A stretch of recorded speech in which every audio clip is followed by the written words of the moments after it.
Y por la mañana volvió al templo y todo el pueblo vino a él y sentado él les enseñaba. Entonces los escribas y los fariseos le trajeron una mujer sorprendida en adulterio y poniéndola en medio le dijeron: Maestro, esta mujer ha sido sorprendida en el acto mismo del adulterio y en la ley nos mandó Moisés apedrear a tales mujeres. Tú, pues, ¿qué dices? Mas esto decían tentándole para poder acusarle. Pero Jesús, inclinado hacia el suelo, escribía en tierra con el dedo. Y como insistieran en preguntarle, se enderezó y les dijo: el que de vosotros esté sin pecado, sea el primero en arrojar la piedra contra ella. E inclinándose de nuevo hacia el suelo, siguió escribiendo en tierra. Pero ellos, al oír esto, acusados por su conciencia, salían uno a uno, comenzando desde los más viejos hasta los postreros, y quedó solo Jesús y la mujer que estaba en medio. Enderezándose Jesús, y no viendo a nadie sino a la mujer, le dijo: Mujer, ¿dónde están los que te acusaban? ¿Ninguno te condenó? Ella dijo: Ninguno, Señor. Entonces Jesús le dijo: Ni yo te condeno. Vete y no peques más. Quiero meterme en los detalles de esta historia. Quiero que penséis que la Biblia es una narración histórica. Es inspirada por Dios, pero sigue siendo una narración histórica. Pues tú y yo no estábamos ahí, creo yo, ¿no? Yo os veo muy jóvenes a todos, así que no creo que estuvieseis por allí hace 2000 y algo de años. Es una narración histórica. Y las narraciones históricas, como la Biblia y muchas otras, tienes que meterte en la historia. Los jóvenes saben mucho de esto. Los jóvenes ven El Señor de los Anillos y no sé cuántas más cosas y se meten ahí. Por eso lo entienden. Cuando a mí me dicen: no, es que El Señor de los Anillos es una trilogía. Pues sí. Pero ellos encarnan los personajes, se meten, conocen los detalles. Si nosotros hiciéramos lo mismo con la Biblia, os digo que lograríamos entender esos detalles que son los que logran articular la revelación. Porque al leer la Biblia de una manera plana, nos quedamos con un contenido, con el continente, pero no logramos entender este proceso que es el que determina la revelación, que nos ayuda a decir: ah, amigo, eso es lo que Dios está diciendo. Así que yo lo que quiero pedirte esta mañana, en los próximos 20 minutos, es: ayúdame, métete conmigo en la historia, ¿vale? Métete como si estuviésemos allí. Yo la voy a narrar y tú te vas a meter conmigo. Vamos a ver los detalles de la historia para tratar de sacar de ahí la enseñanza. Este pasaje es muy interesante, tiene otros pasajes paralelos, pero sabéis que Juan se dedica a eso, a los detalles. Y entonces él comienza a narrarnos una historia, y la historia dice que era uno de estos días de la semana en la mañana. No era sábado, porque si no todos hubiesen estado en la sinagoga, pero era un día en la mañana. Jesús lo primero que hace cada día es ir al monte. ¿A qué? A hablar con otra persona, con su Padre. Porque gracias a Dios que la Biblia dice que son un solo Dios verdadero, 3 personas. No son 3 entes, no son 3 personajes cósmicos, gnósticos, son 3 personas.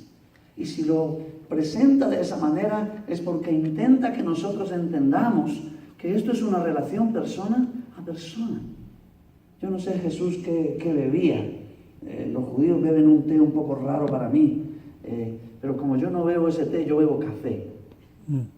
Y entonces es el café de la mañana con Jesús. Es acercarme a otra persona. Escoger una taza de café, es sentarme a hablar con Jesús. Parece que eso es nada raro, pero es que de eso se trata. Y eso era lo que hacía Jesús cada mañana. Ir, tomar su té de hierbas raras y estar hablando con el Padre. Fue lo primero que hizo. Después de comunicarse con Él, Jesús baja, y cuando baja, Él se va hasta el templo. El gran templo de Salomón, que todavía estaba en la ciudad de Jerusalén, ya un poco arruinado, pero estaba ahí. Jesús casi cada mañana pasaba y se hacía junto a las escalinatas del templo, como estas, pero son un mogollón. Es una cantidad de escalinatas del gran templo de Salomón. Y ahí está Jesús, y cuando Jesús llega a esas escalinatas, porque no podían entrar al templo, no era el sábado, Jesús comienza a enseñarle a muchas personas. Entonces viene un grupito, comienza a venir, luego otro ve que Jesús está enseñando, y Jesús reúne un círculo de personas y está enseñándoles ahí. Mientras que eso sucede, como siempre se ha hecho, al otro lado del templo, en una sala del templo, están reunidas las autoridades religiosas, los fariseos. Ahí ellos están reunidos, se reúnen cada mañana los líderes religiosos del pueblo para tratar los asuntos religiosos, cómo está yendo el judaísmo, qué está pasando con el pueblo, y ellos están ahí en su sagrado Sanedrín, están reunidos. Pero mientras que esa reunión ocurre, de pronto irrumpe un mensajero que entra a la sala, corre hacia donde está el sumo sacerdote, el principal en medio de ellos, y se inclina al oído y le dice: Raboní, maestro, tengo una noticia. Hemos encontrado a una mujer en el acto mismo del adulterio en una casa no muy lejana de aquí. Entonces, como dicta la ley, cuando el sumo sacerdote escucha esas palabras, se rasga las vestiduras. Perdón que esa parte no la pueda hacer porque mi mujer está aquí y luego me dice que qué hago yo con las camisas.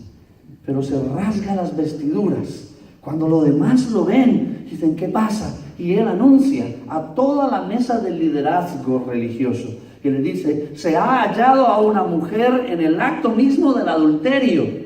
Y entonces todos comienzan a rasgar sus vestiduras y a decir: eso es pecado, esa mujer debe morir según la ley de Moisés. Así que todos estos detienen su reunión y se apresuran a salir para ir a por esa mujer, porque es el día del juicio de la ley de Moisés. Entonces ellos salen de allí. La gente que los ve salir se comienza a preguntar: ¿por qué han detenido la reunión? Los del Sanedrín, los líderes religiosos, algo está pasando. Y comienzan a contarse el uno al otro: ¿qué pasa? ¿Qué está pasando? Y entonces comienza el cotilleo, el chisme, comienza la murmuración. Y el uno le dice al otro: ¿qué pasa? Dice que han encontrado a una mujer en adulterio. Y el uno se pasa al otro y el otro al otro. Parece que vinieran de América Latina, pero comienzan a contarse el uno al otro.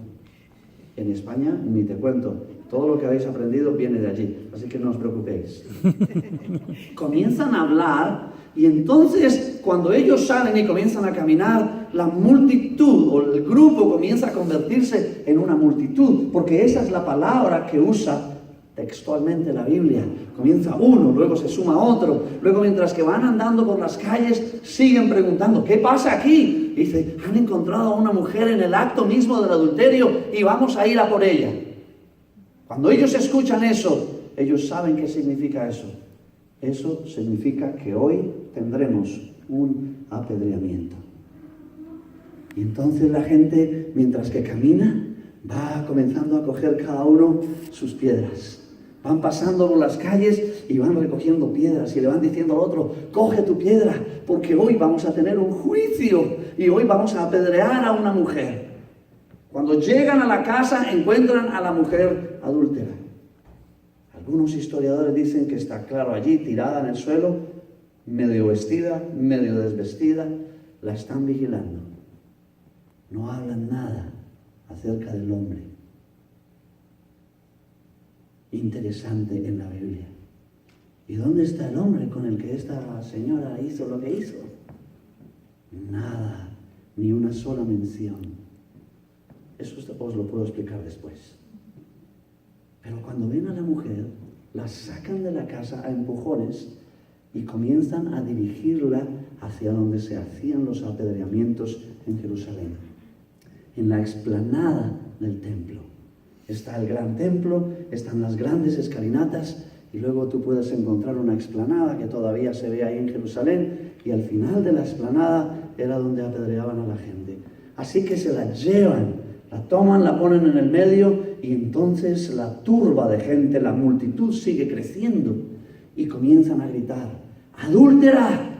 ¡Pecadora! ¡Muere! Hoy tendremos un juicio. Y la gente va con sus piedras, la ira, el ardor comienza a subir en la multitud y todos van gritando: ¡muere! ¡Adúltera! ¡Pecadora! hasta que llegan a la explanada del templo. En ese momento, de nuevo, un mensajero viene al sumo sacerdote y al oído le dice: Raboní, hoy vamos a tener 2 por 1. Dice, ¿por qué? Dice, porque Jesús, el llamado Nazareno, está aquí en las escalinatas del templo. Hoy es el momento perfecto para tentarle, porque eso es lo que dice el texto. Dice, traemos a esta mujer, la vamos a apedrear, vamos a ejecutar el juicio de Moisés sobre ella, pero ahí está Jesús, vamos a tentarle, porque el texto dice, mas esto decían tentándole para poder acusarle. Ellos querían preguntarle a Jesús. No les interesaba la respuesta de Jesús, lo que les interesaba era tentarle. Le iban a preguntar, Jesús, hemos encontrado a esta mujer en adulterio. ¿La debemos matar, sí o no? Si Jesús decía sí, ¿dónde está la misericordia de Dios?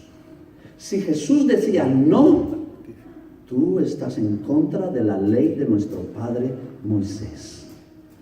Qué cosa tan complicada.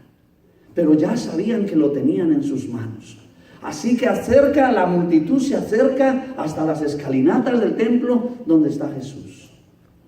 Métete un poco a ver lo que dice la Escritura literalmente. Hay 300 personas aproximadamente en esa multitud gritando. Pero la Biblia dice que Jesús está inclinado hacia el suelo y está escribiendo con un dedo en tierra.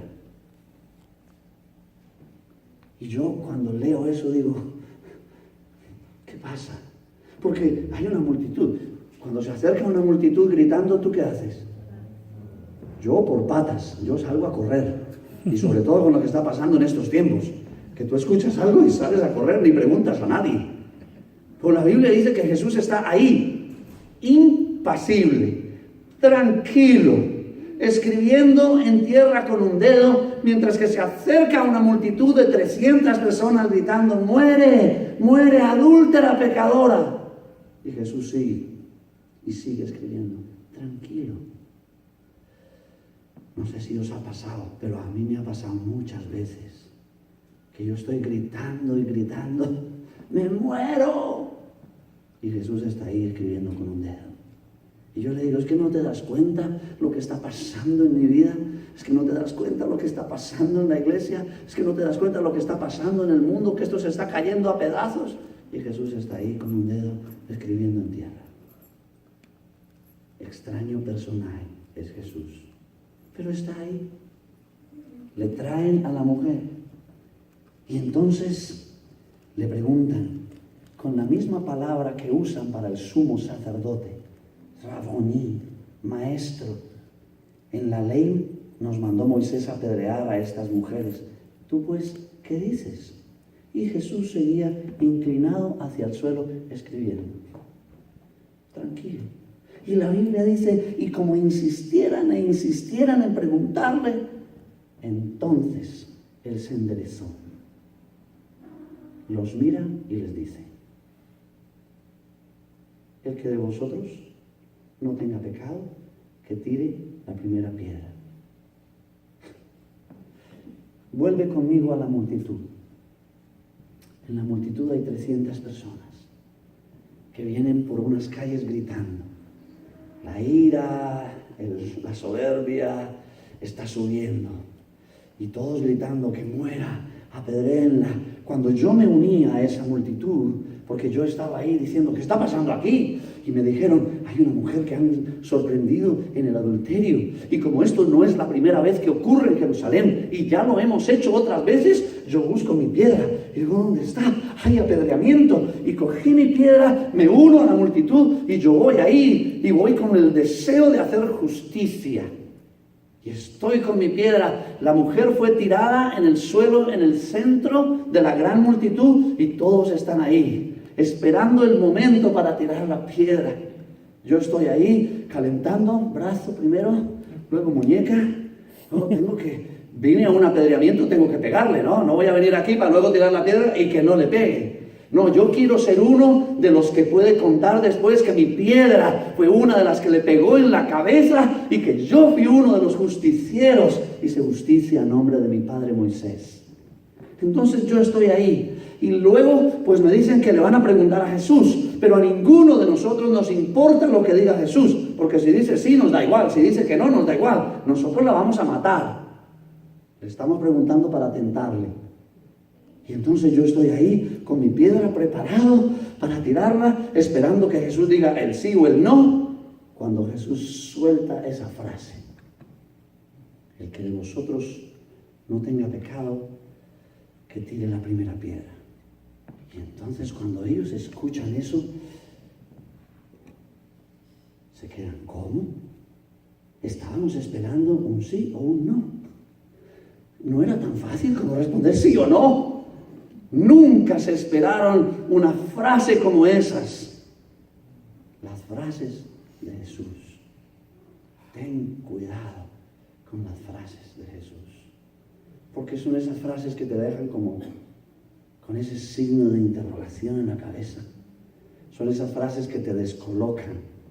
Son esas frases que te dejan sin cómo defenderte. Y entonces ellos están ahí y escuchan la frase de Jesús y todos se quedan con la piedra como, ¿qué está diciendo? Porque según lo que dice el texto, dice, al oír esto, acusados por su conciencia. Porque ni siquiera Jesús les acusó. Jesús hubiese podido decirle a esa multitud, por nombre y apellido, tú la vas a matar, ¿de verdad? Y hubiese comenzado a leerte la lista de pecados que tú tienes. Jesús hubiese podido acusarlos y les hubiese dicho, vosotros no tenéis ningún derecho. Pero el texto dice, ellos acusados por sus propias conciencias. O sea que Jesús no les dijo si debían o no debían tirar la piedra. Jesús solo soltó una de sus célebres frases. El que de vosotros no tenga pecado, que tire la primera piedra. Y cuando ellos escucharon eso, no pudieron tirarla. Porque fueron acusados por ellos mismos. Porque su conciencia no se los permitía.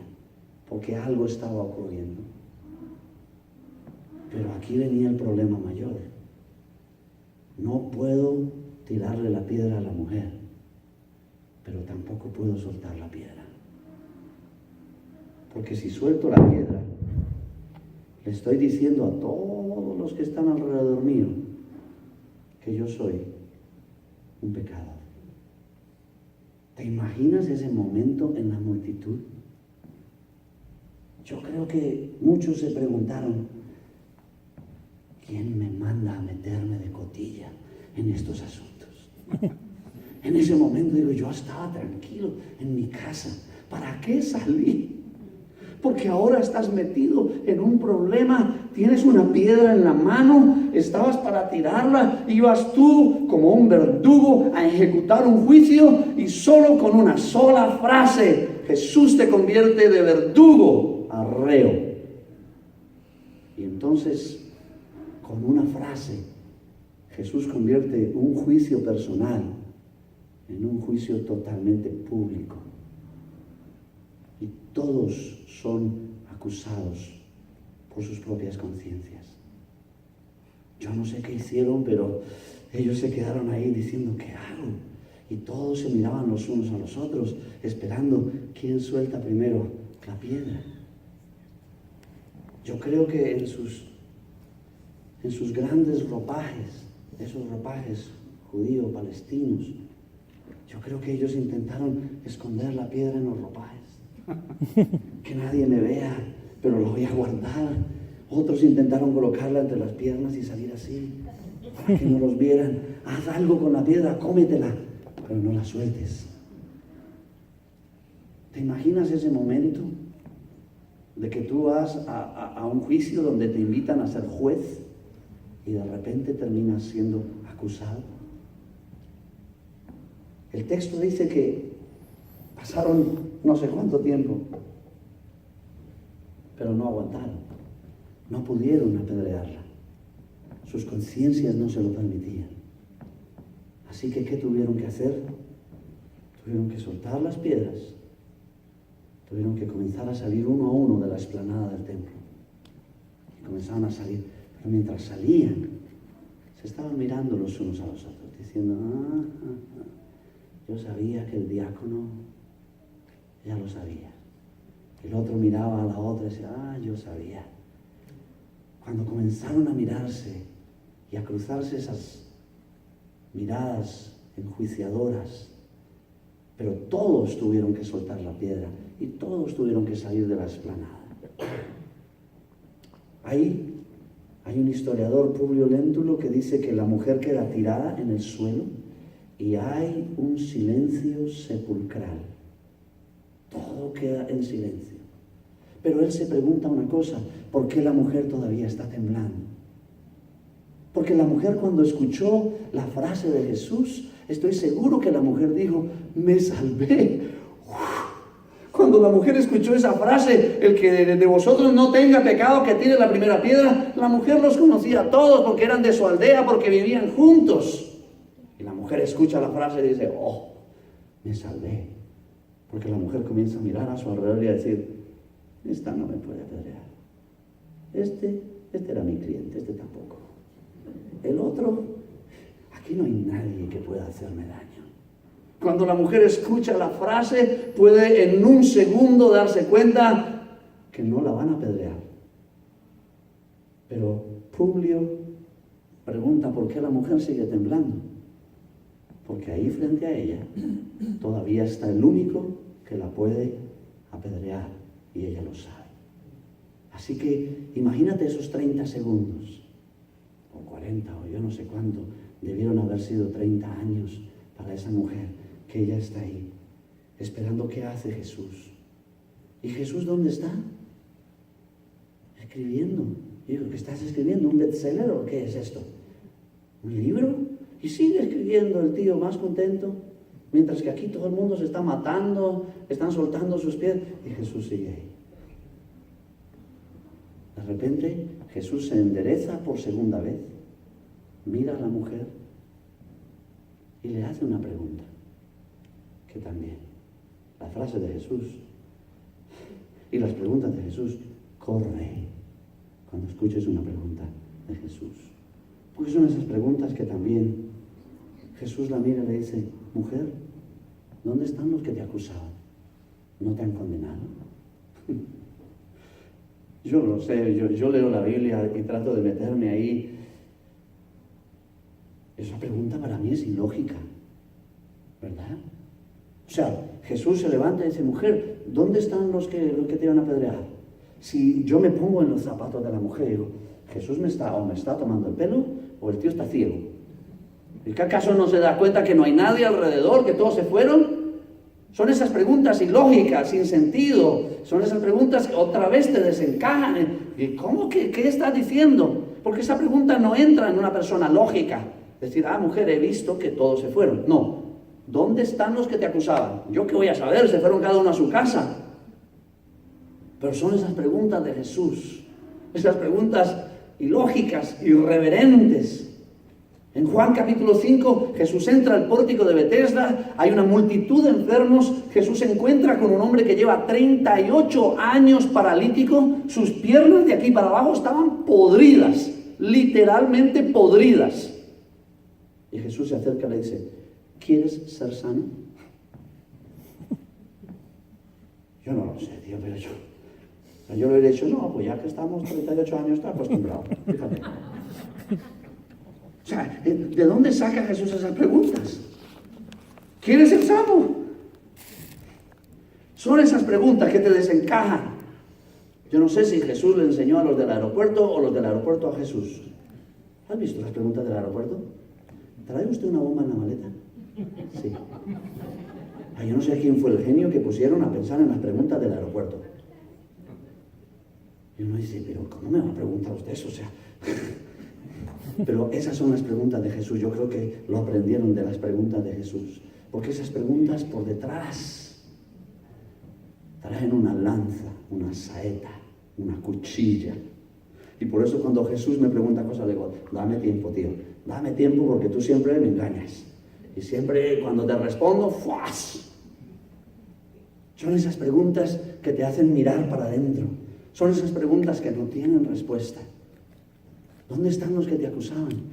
¿Ninguno te condenó? Y la mujer temblando le dijo, pues no, ninguno me condenó. Y él le dice, yo tampoco te condeno. Ese yo tampoco te condeno es demasiado corto, porque Él es Jesús. El yo tampoco es Jesús poniéndose como uno de la multitud. Yo digo, por favor, Jesús debió haberle dicho, mujer, ellos no te condenaron, y yo que soy el Rey de Reyes, el Señor de Señores, el Santo, Santo, Santo, tampoco te condeno. Pero Jesús se rebaja a nivel de la multitud y le dice, yo tampoco te condeno. Solo te pido una cosa, vete y no peques más. Y otra vez yo me quedo como, ¿y dónde está la ley de Moisés?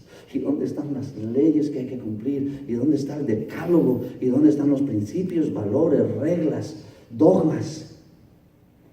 Pero Él es Jesús. Y cuando se pone a nivel de la multitud, Él ya estaba viendo la cruz. Y estaba diciendo, yo me voy a poner por todos vosotros en la cruz del Calvario. La historia termina. La mujer se va. Conclusiones. Esta mujer se convierte en una de las más fieles seguidoras de Jesús. Esta mujer fue una de las que estuvo en la cruz, mientras que los 12 discípulos salieron a correr. Esta fue una de las mujeres que ayudó a que Jesús estuviera embalsamado con mirra, no sé cuántas cosas. Esta mujer es nombrada como 4 veces en lugares estratégicos, en momentos puntuales. Y yo digo, Señor, ¿qué necesito para ser así?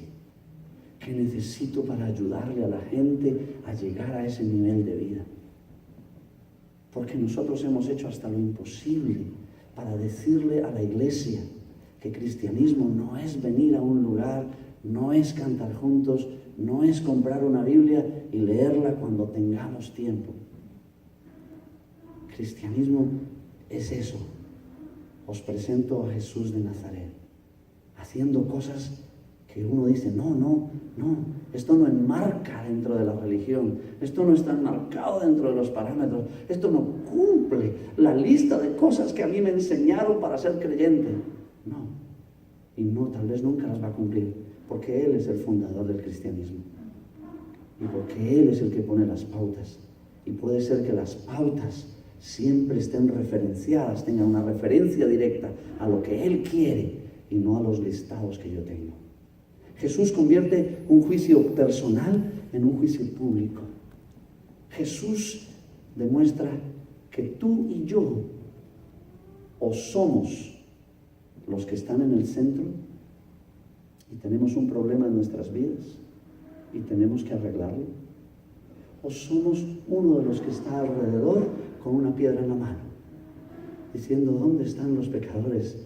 Que yo soy un cazapecadores. Y estoy tratando de mirar siempre a mi alrededor, los errores, las debilidades, los problemas. Hay algo que me tiene molesto. Terminando una investigación a principios de año, me doy cuenta que el 26% de la población de la iglesia, el 26% de las membresías de las iglesias son flotantes. Flotan de iglesia en iglesia. No estoy hablando del caso de las personas que buscan trabajo, ¿vale? Estoy hablando del caso general. 26% de la membresía va a una iglesia un año, luego se va para otra, luego como no le gusta se va 6 meses para otra, luego pues tampoco le cayó bien el pastor, busca otra, luego un hermano lo miró mal, se busca otra. No hemos entendido el evangelio. No hemos entendido que esto no se trata de las circunstancias alrededor mías, que esto se trata de mi relación con Jesús. Cerca, amigable, constante, honesta, transparente. ¿Y sabes una cosa? Yo he estado algunas veces en mi vida en el centro y me querían apedrear. Y si lo hubiesen hecho, era justo. Gracias a Dios que apareció Jesús y me dio una nueva oportunidad. Y me dijo, vete y no lo vuelvas a hacer. Así que yo no sé si tú eres o estás en una situación de ser la que está tirada en el centro o eres uno de los que está alrededor con una piedra, diciendo, hoy vamos a hacer justicia.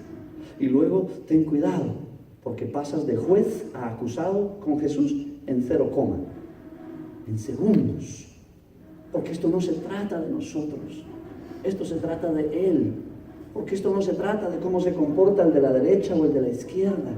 Porque esto no se trata de ver las debilidades que hay en todos los demás. Se trata de mantener un autoexamen en mi vida, en mi relación con Jesús. Y si yo soy capaz de mantener eso en mi vida, te puedo asegurar que los demás lo van a ver, aún sin hablar. Pero lo notarán, como la gente lo notaba en Jesús. ¿Cómo empieza el pasaje? Jesús salió al monte a tener una conversación con el Padre. Déjenme, no quiero sumar cosas a la Biblia y tengo que terminar. Pero yo creo, o déjenme creer, por favor, que esa conversación de la mañana con el Padre, Jesús y el Padre hablaron de esa mujer. Porque cuando Jesús llega ahí y está escribiendo con un dedo, Él no está preocupado de la situación. Él está preparado para la situación. Él ya ha estado con el Padre y está preparado y sabe qué va a decir, porque esa comunión que Él mantiene con el Padre es la que le ayuda a solventar esas situaciones en la vida. Como nosotros no mantenemos esa comunicación abierta, diaria, honesta, entonces cuando nos enfrentamos a circunstancias en nuestra vida, fallamos. Nuestras respuestas son equivocadas, nuestra forma de actuar es equivocada, vamos por el camino que no es, porque lógicamente no sabemos cómo responder. A mí cuando me traen a esta clase de mujeres, entonces yo digo, aquí no hay nada que hacer, apedréenla. ¿Por qué? Porque está escrito artículo 4, parágrafo 3 de los estatutos de la iglesia, porque no sé cómo más